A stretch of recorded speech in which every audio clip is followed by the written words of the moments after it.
여러분 혹시 농사를 지어 보셨습니까? 뭐 굳이 농사를 지어 보지 않았다고 해도 농사를 짓는 데 있어서 가장 중요한 것 가운데 하나는 파종, 그러니까 씨를 뿌린다는 것입니다. 가을에 결실을 거두기 위해서는 농부가 반드시 파종, 씨를 뿌려야 한다는 것입니다. 그도 그럴 것이 파종도 하지 않고 씨를 안 뿌리고 뭘 거두겠다라고 하는 것은 이치에 안 맞는 거잖아요. 그럼에도 불구하고 이치에 안 맞는 것을 계속한다? 그렇다면 그 사람은 분명히 악한 사람일 것입니다. 그렇잖아요? 파종도 안 하고 씨도 안 뿌렸는데 뭔가를 거두겠다는 심산, 그건 뭐예요? 남의 것을 빼앗거나 훔치겠다고 하는 정말로 정직하고 바른 그런 사람이 아니라는 겁니다. 그죠? 제대로 된 사람은 일단 먼저 씨를 뿌리는 거예요. 파종을 하고 그 다음에 거둘 생각을 하는 거죠. 그러니까 파종하고 씨를 뿌리고 심은 대로 거두는 사람이 이게 정상이다 그 말입니다. 그게 제대로 된 사람이죠. 우리는 가을을 기대합니다. 그렇죠, 여러분? 다 가을을 기대하잖아요. 저도 여러분도 우리 모두는 추수하는 가을을 기대합니다. 그렇다면 파종은 하셨습니까? 씨는 뿌리셨나? 이 말입니다. 오늘 본문의 말씀을 잘 듣고 풍성한 가을을 기대하며 성실하게 파종하는 씨를 뿌리는 하나님의 자녀들이 되기를 주님의 이름으로 축원합니다. 그런데 여기에는 아주 중요한 두 가지의 원칙이 있습니다. 그러니까 파종, 씨를 뿌리는 데 있어서 반드시 지켜야 될 두 가지의 원칙이 있다 이 말입니다. 씨를 뿌려서 결실을 거두려면 두 가지 원칙이 있다 이 말이에요. 뭘 것 같아요? 첫째는요, 파종을 하기 위해서 꼭 지켜야 될 원칙은 때라는 거예요. 때. 파종할 때, 씨 뿌릴 때라는 겁니다. 다시 말해서 씨를 뿌리는데 언제 뿌리느냐 그 말이에요. 시기가 중요하다 이 말입니다. 가을에 풍성한 결실을 얻기 위해서는 아무 때나 씨를 뿌려서 안 된다는 것입니다.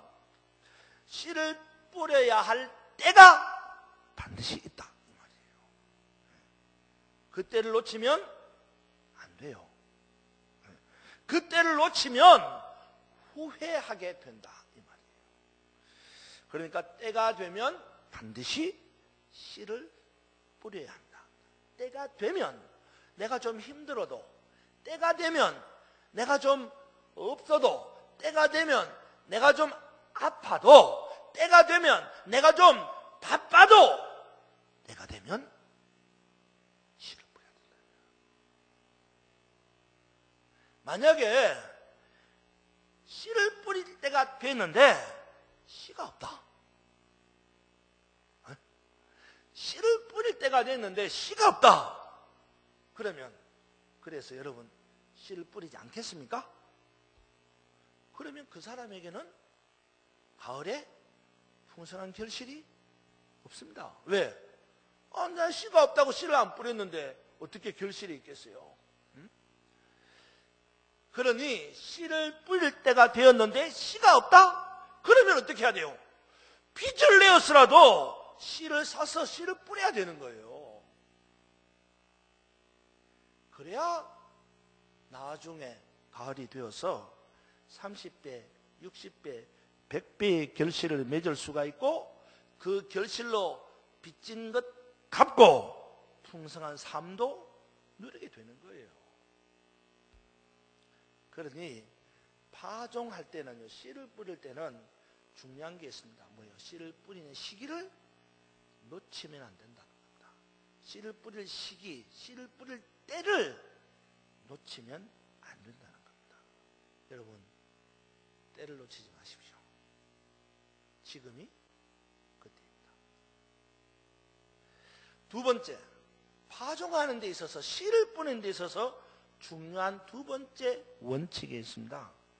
그것은 바로 옥토에, 좋은 땅에 씨를 뿌려야 된다 그 말이에요. 씨를 뿌리는데 어디다가 뿌려야 되느냐? 장소가 중요하다는 겁니다. 가을에 풍성한 결실을 얻기 위해서는 아무데나 씨를 뿌려서는 안 됩니다.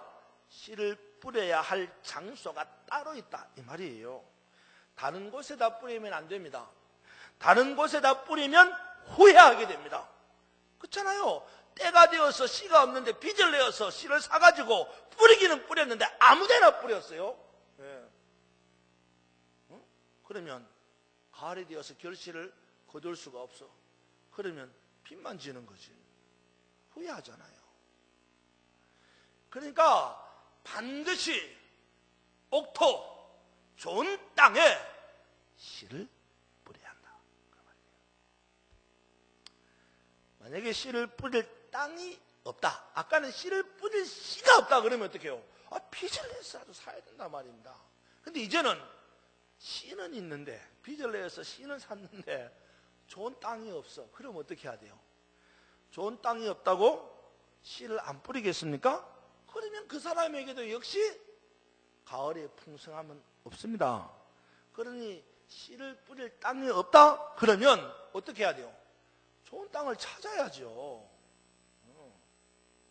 또 좋은 땅을 만들어야 합니다. 좋은 땅을 만들어야 하는 거예요. 그리고 반드시 그 좋은 땅에다가 씨앗을 뿌려야 하는 겁니다. 그래야 나중에 30배, 60배, 100배의 결실을 맺을 수가 있다 이 말입니다. 그러니까 파종할 때는요, 장소가 아주 중요합니다. 좋은 땅을 찾아서 좋은 땅을 만들어서 거기에다가 씨를 뿌려야 한다 이 말입니다. 여러분에게 좋은 땅이 있습니까? 오늘 본문을 보니까 예수님께서 큰 무리들과 제자들에게 씨 뿌리는 비유를 말씀하고 계시는 것입니다.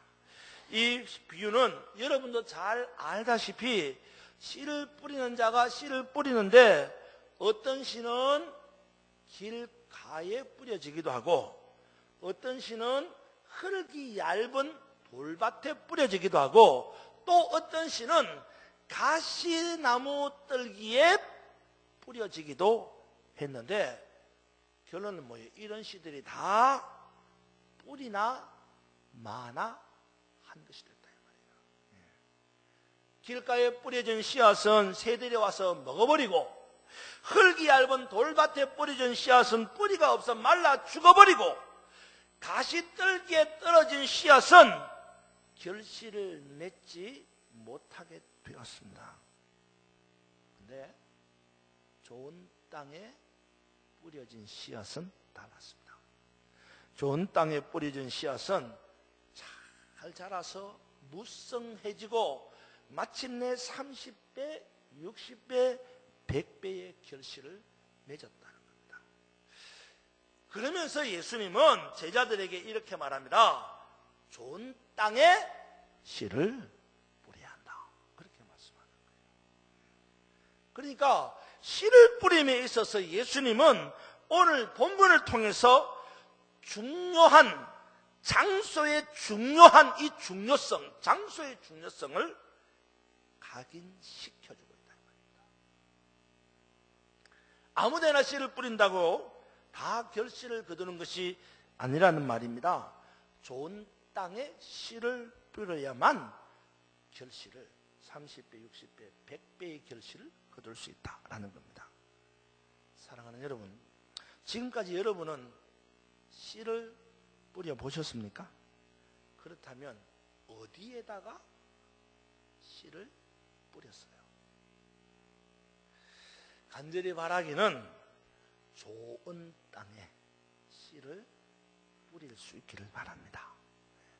그래서 풍성한 결실을 거둘 수 있기를 주님의 이름으로 축원합니다.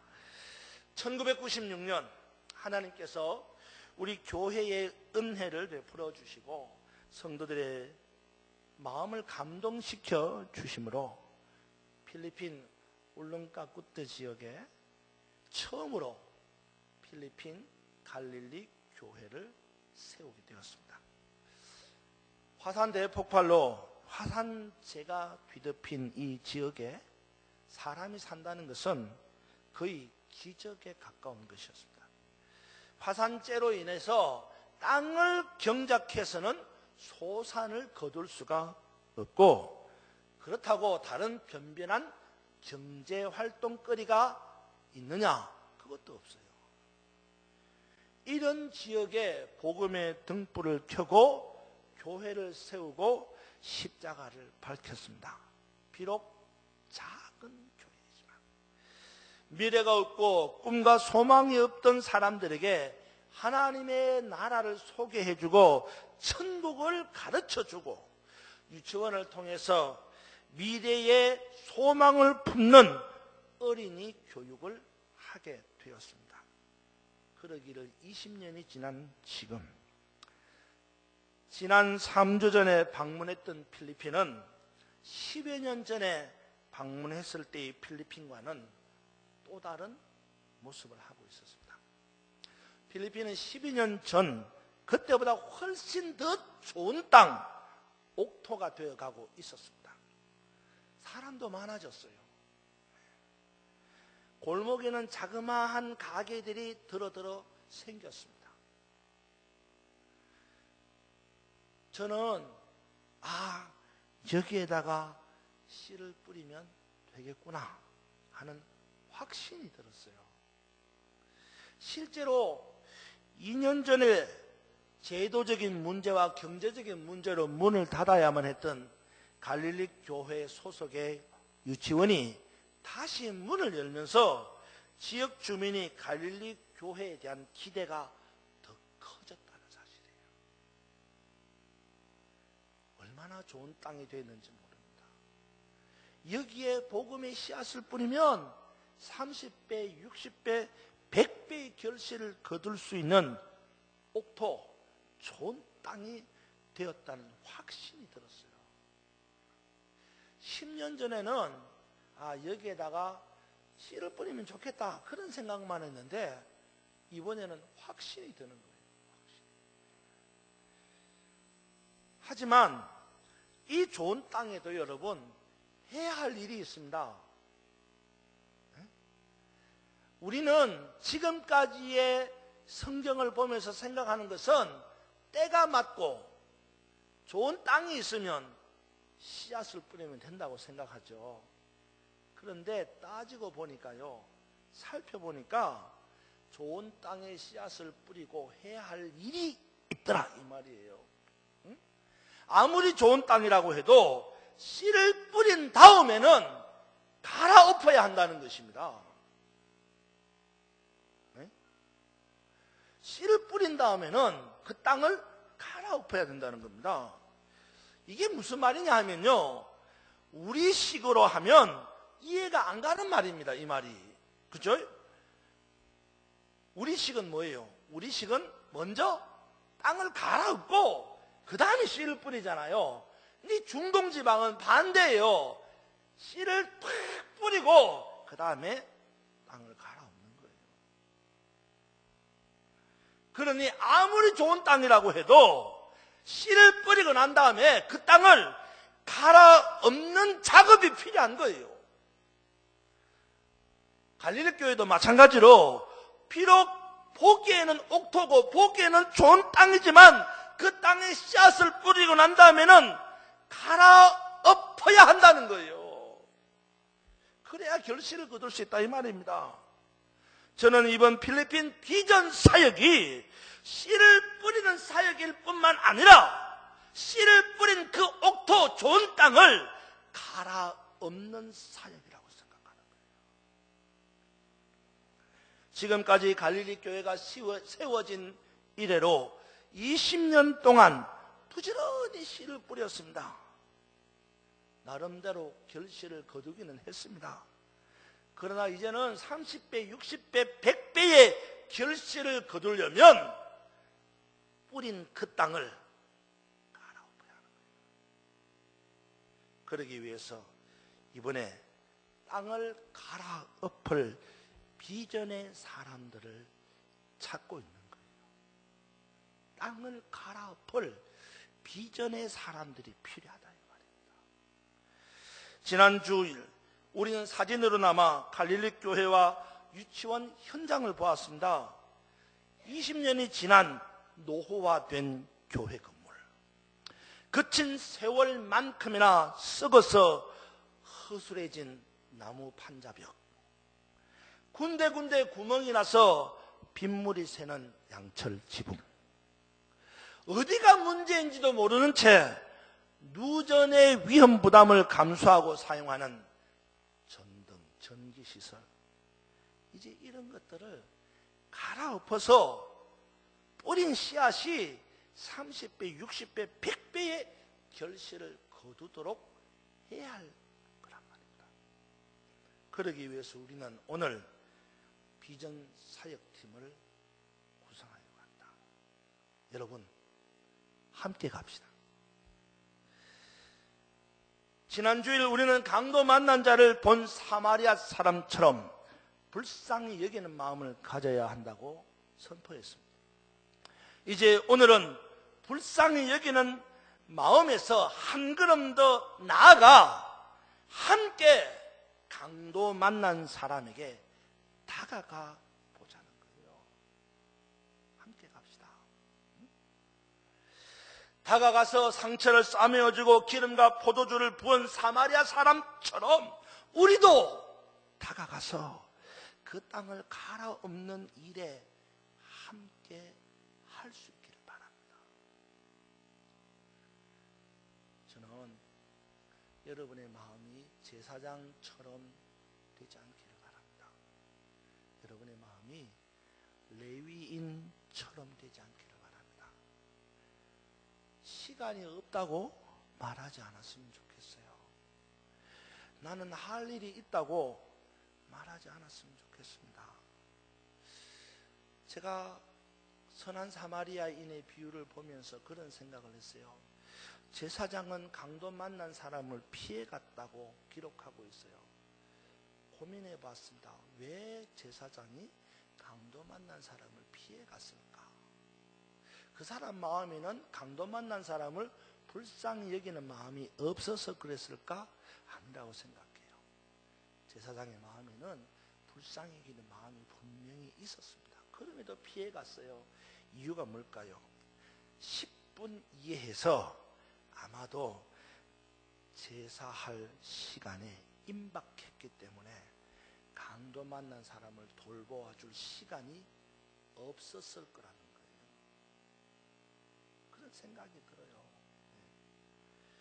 그렇다면 레위인은 왜 피해갔을까요? 레위인의 마음속에는 불쌍히 여기는 마음이 없었을까요? 아니에요.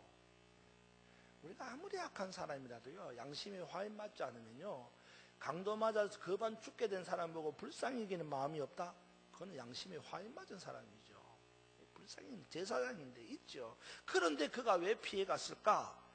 아마도 그 레위인 역시 피를 만지는 부정한 사람이 되지 않기를 원하는 마음이었을 거예요.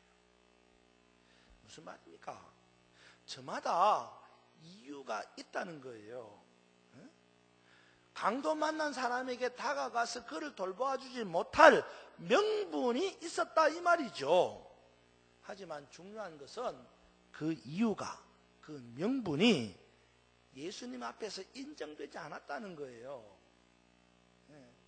제사장이 제사할 시간이 바빠서 레위인이 피를 묻히는 부정한 행위를 할 수가 없어서 그래서 강도를 못 돌봐 주었다고 해도 예수님은 그것을 인정하지 않았다는 겁니다. 이유는 이유일 뿐이고 명분은 명분일 뿐이라는 것입니다.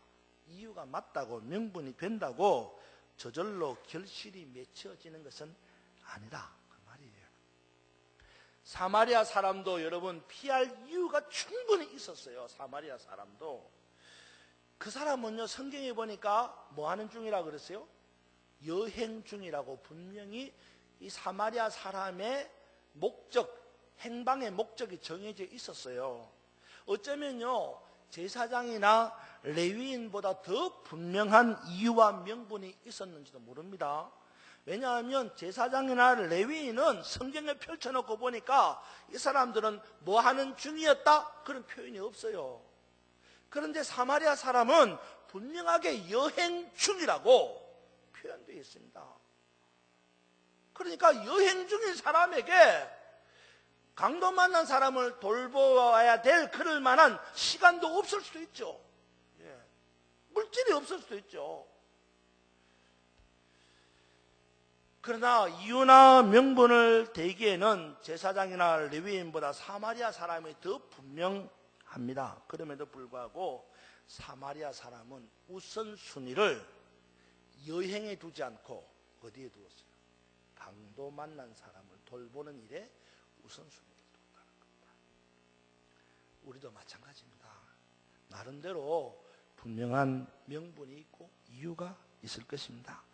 하지만 우리가 지난 시간에 사진으로 보고 말씀을 들어서 마음의 감동이 일어났다면 우선순위를 바꿀 수도 있어야 합니다. 사마리아 사람처럼 다른 모든 일을 젖혀두고 좋은 땅을 갈아엎는 이 비전 사역의 우선순위를 두고 함께 필리핀 갈릴리 교회로 갈 수 있어야 합니다. 지금 우리가 씨를 뿌리고 갈아엎는다면 분명히 확실히 이 필리핀 울릉가쿠트 그 땅에서 30배, 60배, 100배의 복음의 결실을 보게 될 줄로 확신합니다. 이제 오늘 결단하십시오. 땅을 갈아엎을 비전 사역팀에 내가 동참하겠다. 결단하십시오. 지난 주간에 문자가 왔어요. 80이 가까운 권사님에게서 목사님 저도 가면 안 됩니까? 사실 걱정이 많이 됐어요. 너무너무 제가 3일을 갔다 오는데도 온몸에 땀띠가 났다 그랬지 않습니까? 너무너무 더워서 권사님 가셨다고 혹이라도 건강이 문제가 되면 어떡할까 걱정이 됐어요.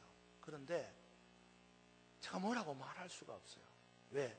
그 권사님이 그랬어요. 목사님 제가 마음 막 떨려고 막 가슴이 저미고 막 지리지리한데 견딜 수가 없다는 거예요.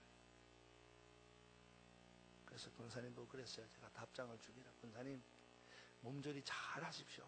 건강 잘 유지해서 같이 갑시다 그랬어요.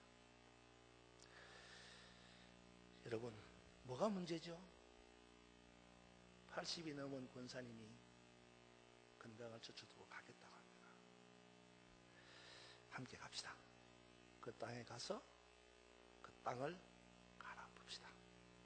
그래서 우리의 수고로 말미암아 필리핀 땅에 복음의 역사가 일어나고 30배, 60배, 100배의 결실이 일어나는 놀라운 복음의 역사가 저와 여러분을 통해서 우리 교회를 통해서 일어나기를 주님의 이름으로 축원합니다.